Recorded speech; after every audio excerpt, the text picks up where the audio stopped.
We're just doing a test run. Let me fix my microphone. Hopefully the microphone's able to pick up whatever I'm saying.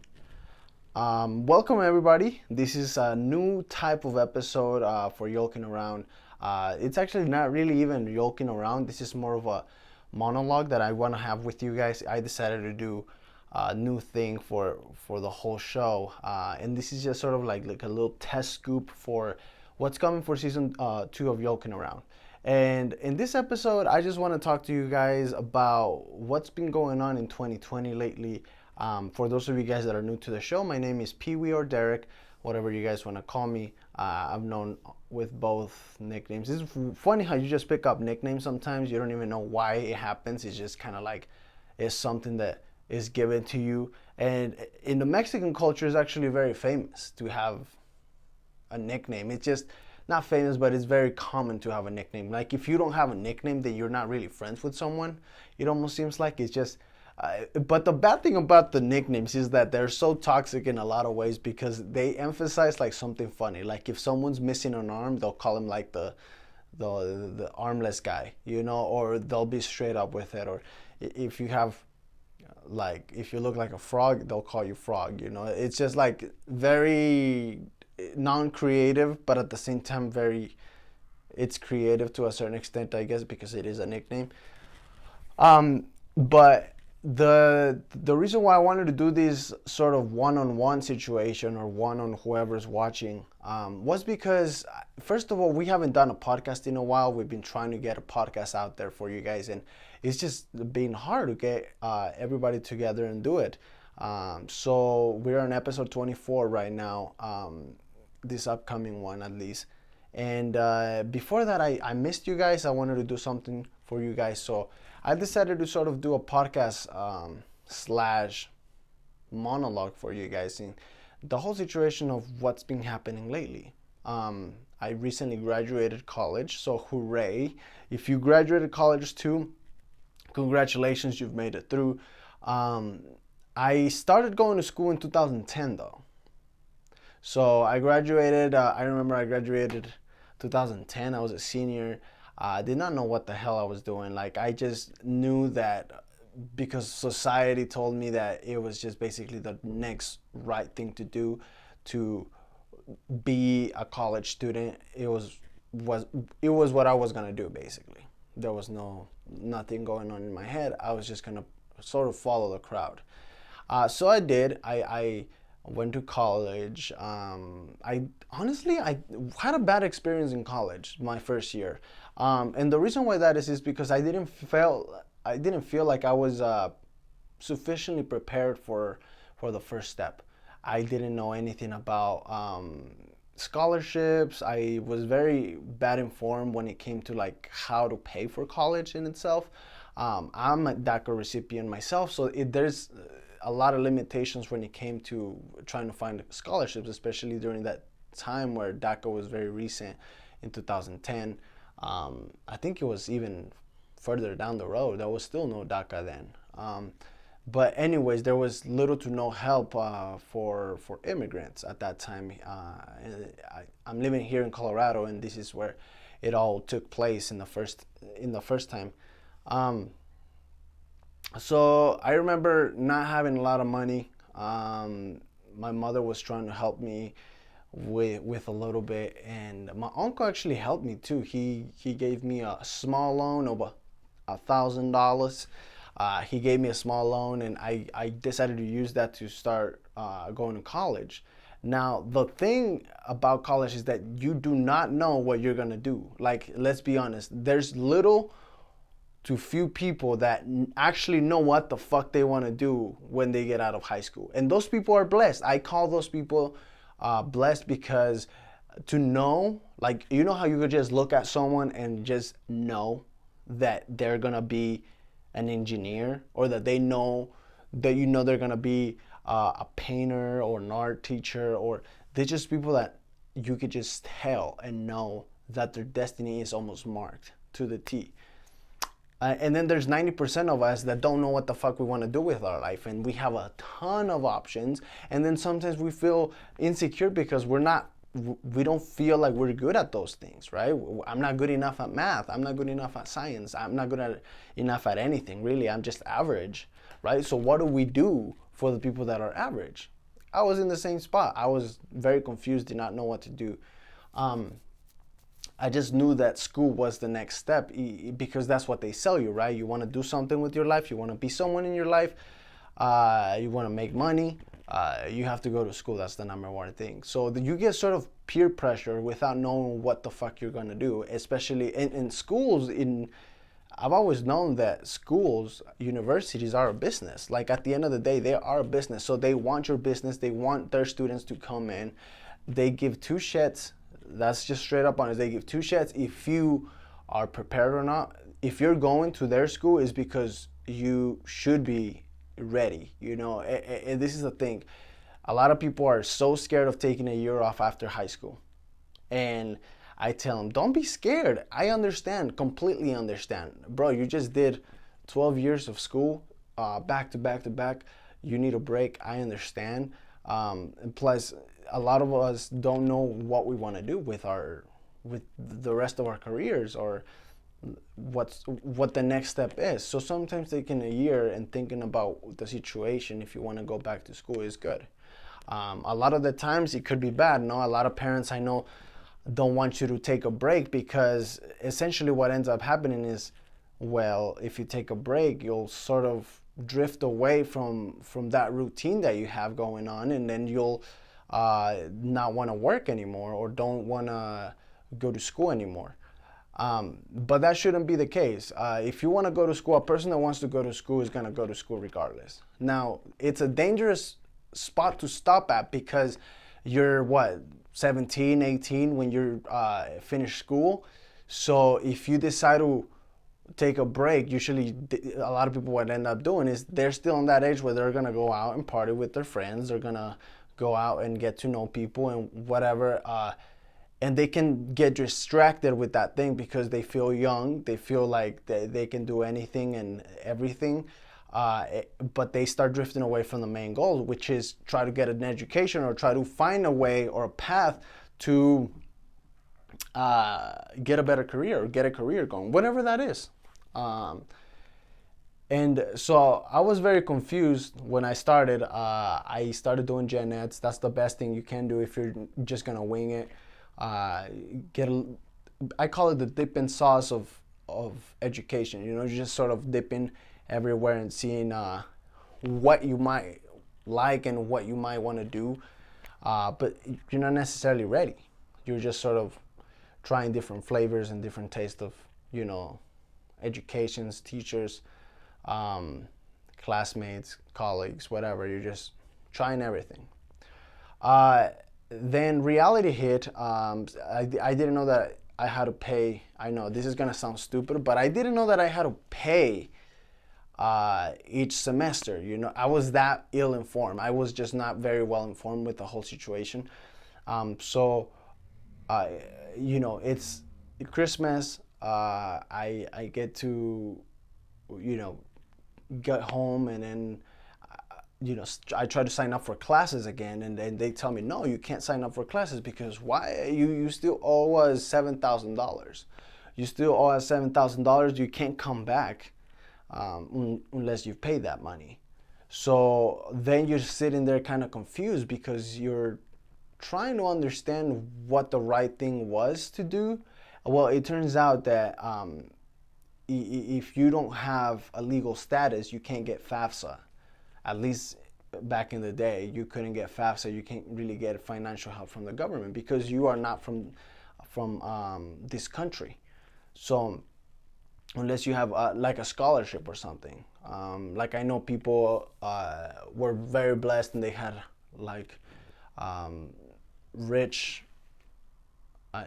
families pay for their college because they had a connection with them, and they were just in the same situation that I was. I wasn't so blessed. So anyways, they tell you can't go back to school because you owe $7,000. Now I'm like 17, I'm 18, 19, trying to come up with $7,000 to pay back. Obviously, I'm not going to be able to get that and still go to school. So I had to drop out. I just had to drop out. I came to a realization that I couldn't do anything. Like the university thing was not going to be as easy as I thought. Everybody else goes back to school, just normal, continues a normal life. For someone like me, it was like, okay, now you got to get to work, and then you're basically stuck. Because before I even thought about the money or anything, I love school. Like, I love being a part of college. And that's the cool thing about like going to college right after high school as well, that you are very, you're still very structured. You still want to keep going forward, and you're ready to study because that's what you've known for the most part. So you'll make it through. You might not know what you want to do, but you'll make it through because you like school, especially if you like school. I like school. So I was very confused. I had to get a job. I got a job at a burrito place or something like that, and I started trying to make me quick coin and trying to pay this debt that I had, so that I could go back. I still had dreams of going back. At the time, I played soccer, so I was very into soccer. I was trying to get a scholarship through soccer, which thanks to my brother, we almost did. Actually, we did.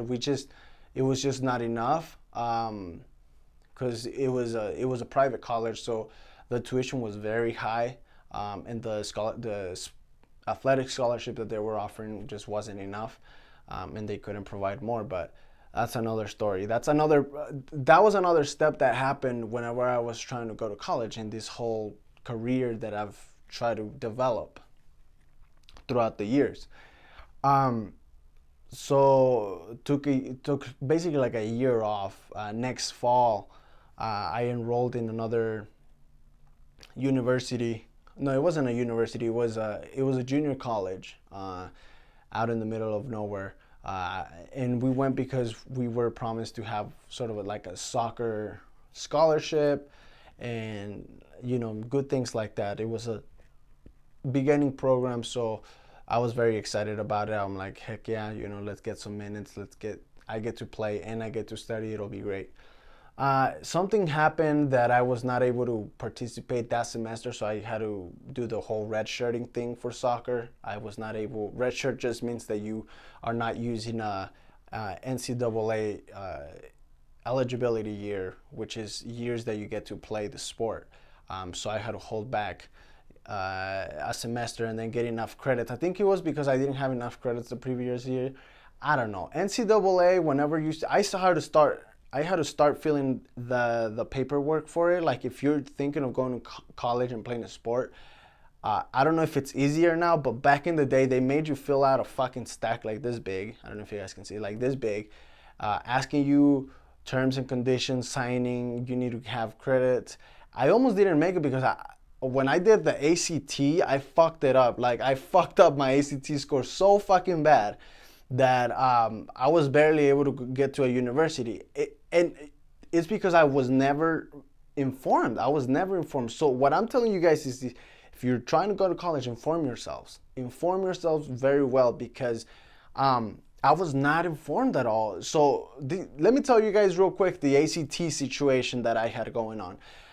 This is how reckless I was, and did not know what the fuck the ACT was for. It was the ACT. For some reason that day I felt like a healthy fiend, and I drank buttloads of water, like just fucking chugging down water.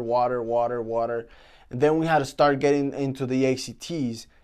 So we did the math one and then the science one, and I kid you not, throughout the whole testing, I had to pee. So I went to pee literally like 3-4 times within one testing time. First of all, you're limited to time. You have to be super focused, and I didn't know that the ACTs were used to enroll in colleges, or even if you want to get into not just a good school, but if you want to get scholarships, if you want to get to play in a sport in college, it also counts towards that, and I didn't even know. So I was taking breaks during the math one, and guessed. I thought it was like just some bullshit test, that the state makes you take, which, I mean, it isn't, it isn't. But at the time, you have to play by the rules, and I just completely did not use the time or the test correctly. So I fucked it up. I had a very low score. I think it was like a 16. Honestly, it was some dumb score. I did good in like science and English, I think I remember. But math, I was not good at. Math, I was not good at. Later, I got better at it because I took some courses to help me with that. But I completely sucked. My average was like a 16 or something like that. So I had to retake it. Luckily, the college I ended up going to, like, they accepted me with that low score, and I ended up retaking it. I'm not gonna say the score because I feel embarrassed. It wasn't so bad. It was definitely way better. There's like a statistic out there that says that if you, like, 90% of people that take the ACT, the retake the ACT, get a better grade, and that happened with me, thank God. I was a little more focused and decided to go with it. I think if you guys really want to know, I think like I ended up getting like a 21, which is still pathetic. But I was a little better prepared, I guess, and I did it because I needed to get better grades for school, and if I wanted to join soccer, right? So we went. We tried out, we made it, they gave us a scholarship. We were not able to do it because it was too expensive, so I had to say no to that college. So basically, I had to roam through this world of studying and applying to different universities and colleges by myself. My mom was very limited. I was the oldest one in my family. I'm the oldest one in my family, and my brother was not very informed in that whole sense of like what it takes to get into a university. He was just starting with that, so I was basically the pioneer in that sense. So I decided to take a break from college for a while. I went to Denver, did soccer things over there, and then but I always knew that my family always wanted me to have an education, right? So at that point, I started seeing that I didn't necessarily need college in order to be someone or do something with my life, because it's all on you. You have all the tools, and it's on you what you want to do with it. But I was like, I need it for me, for my family. So I came back to where I'm living right now and decided to go for it. Stuck it out. Had no scholarships, no help.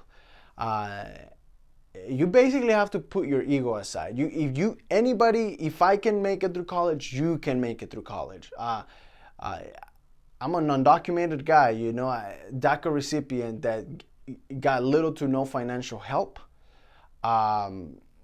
Basically what I did is, it took me a longer period of time, but I had to put my ego aside.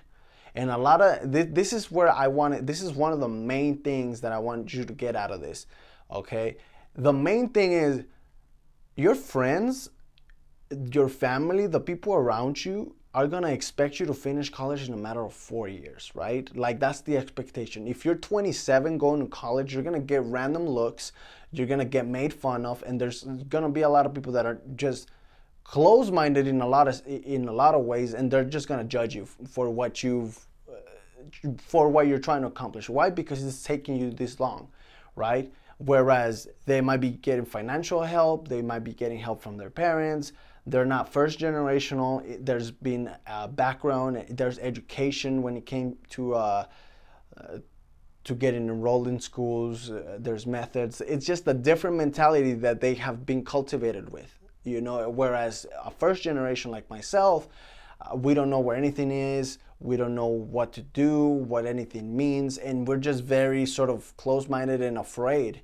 But you have to step out of that and just sort of explore on your own means and just say, fuck it, I'm just gonna do it by myself, And I had ups and downs. I took classes that I was not supposed to take, wasted money there because I was not informed. I, I don't know. I feel like I don't want to blame it on people that work, because there's people in school that are supposed to help you, right? Advisors, etc.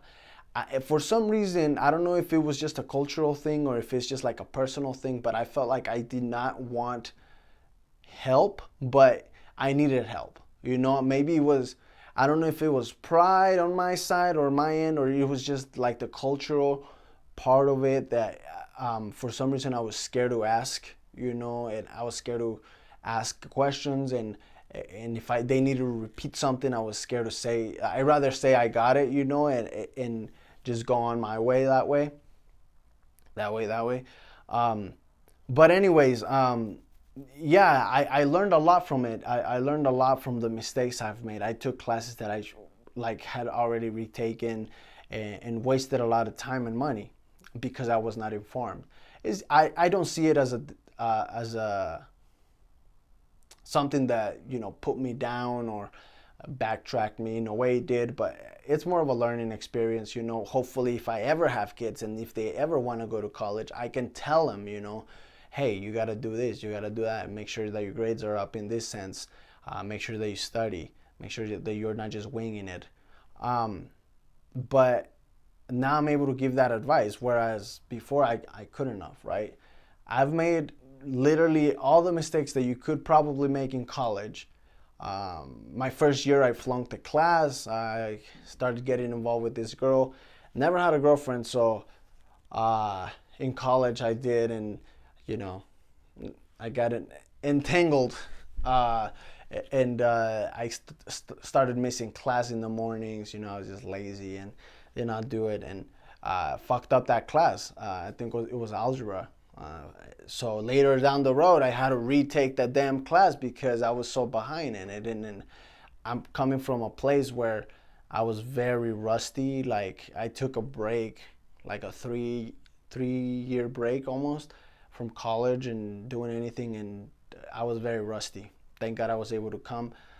And like I said, I had to put my ego aside. I had to take the lower level algebra classes, basically learn algebra from the beginning. So shit that they were probably teaching you in high school, I had to relearn.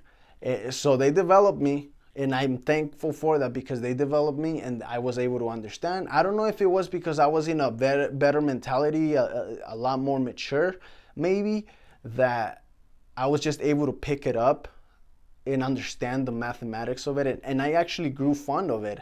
I had already a career path set for myself, but if it wouldn't have been set yet, I probably would have continued with mathematics because I understood it and I was actually getting the hang of it and grown fond of it. But anyways, I went ahead and finished my career. I'm a Hispanic studies major. Basically what that means is I was always infatuated with my culture, and me being away from Mexico deprived me a lot from that. Obviously, I missed a lot. So I decided to take an emphasis in that because I was thinking of becoming a Spanish teacher. I felt that Spanish teachers are very needed, especially nowadays in the 2020 generation where a lot of the community is Hispanic and a lot of the places need people that can speak Spanish. It's a great thing to take on, honestly. So I sort of had that dream. I think I stepped away from it a little bit because I also would like to try interpreting, and mostly interpreting. Translating is really hard. Not impossible, but really hard. But interpreting would be something more along the lines that I would like to do, just because I like the challenge. I've done a couple jobs where I had to interpret for people, and it's weird because you do get this spike of anxiety and almost adrenaline, but it's also like very on edge, and it's like you have to be very focused in understanding what's going on. It's a very cool thing. I mean, unless you have an interpreter for someone, you won't understand the feeling, but if you have, you'll know what I'm talking about, where it's just kind of like an intense sort of feeling, especially with when it's like something legal and something that's legit, like someone's future is in your hands. Basically, if you mispronounce or misconvey certain things, you might you might screw them over. Straight up, you might screw them over. So that sort of high intensity, high stakes thing is very cool, and I liked it. But getting back with it, I struggled for 4 years. I put my ego aside, and I decided to start from scratch. Basically, I wanted to be a cop for longest time. Basically, what I wanted to do is I wanted to be a cop, and then I wanted to become a detective. That's always been like a thing of mine. I've always liked detective shows, and I've always wanted to be on that side of the criminal justice system. So I found out that, or again, I was misinformed more than anything, and I thought that I couldn't become a cop because of my legal status. I think turns out that later down that you can, but it was too late. I had already changed my career, so I only took a couple of the CJ classes, criminal justice classes, and then changed to Hispanic studies, which was my fallback. I always have a plan B. Doesn't matter what you do, always have a plan B, because things do not happen how you want it. Like, a lot of things can change in your head, in your life, and it's good to have a plan B. So my plan B was Hispanic studies, and I learned a lot. I'm so thankful that that's my major. I'm so thankful that I learned so much about my culture, not necessarily just the Mexican culture, just the whole Latino culture in itself. I learned that we have great writers, classical writers. We have the equivalent of a Shakespeare in Spanish. We have very crafty people that have a lot to say and have a specific way of saying things in a beautiful way, abstract ways. And there's a lot of beauty when it comes to literature and art, when it comes to the Hispanic Latino side. And so I learned it. I recently graduated, and this comes towards the end of this video, which is basically 2020 hit. It's funny because I graduated high school in 2010. I'm graduating college in 2020, and I kind of wanted it to play off like, even if it took 10 years, just because I like numbers like that. So they told us, there's probably not going to be a ceremony, and I was very upset about it because years prior, in my high school graduation, my mom was not able to be there because of personal reasons, and more than anything, it hurt because I was going to be one of the first in my family to graduate. Like, I'm talking about the whole entire family. So it was a big step. And my mother could not be there because she was stuck in Mexico. So this was gonna be it, right? This is gonna be sort of the sweet revenge. Revenge is not the word. It was gonna be like the next big opportunity that she could see me walk and be proud and do all that moms like to do whenever their son graduates and whatnot. So I was excited about it. Obviously, I was happy. I remember being at the gym one day, days before my graduation, and actually like almost bursting out into tears because I was literally like, wow, this is happening. My mom is gonna be here. Thank God the school that I went to did a great job in trying to make us, not make us, but having a ceremony where we could walk and our families could attend, while keeping social distancing and hygienic manners and all that. I felt great, going to the whole thing. Obviously, there was awkward parts about it, just because, first of all, you've never graduated, and second of all, like, you're graduating and it's completely different than what it used to be or what you're used to seeing. So I bought my cap and gown. Don't spend thousands of dollars in caps and gowns, guys. Like, just fucking buy a cap and gown and go for it. Like, that's just another gimmick for school to get your money. If you want to be bougie, go ahead. I just got my cap and gown from Amazon, got it shipped into me, and it was literally the same as everybody else's. So just a tip for you guys, if you guys are thinking of graduating, don't get rattled up in that shit. Unless you're like I don't know, you have a club or something that you are representing, or you were part of a fraternity or sorority or whatever.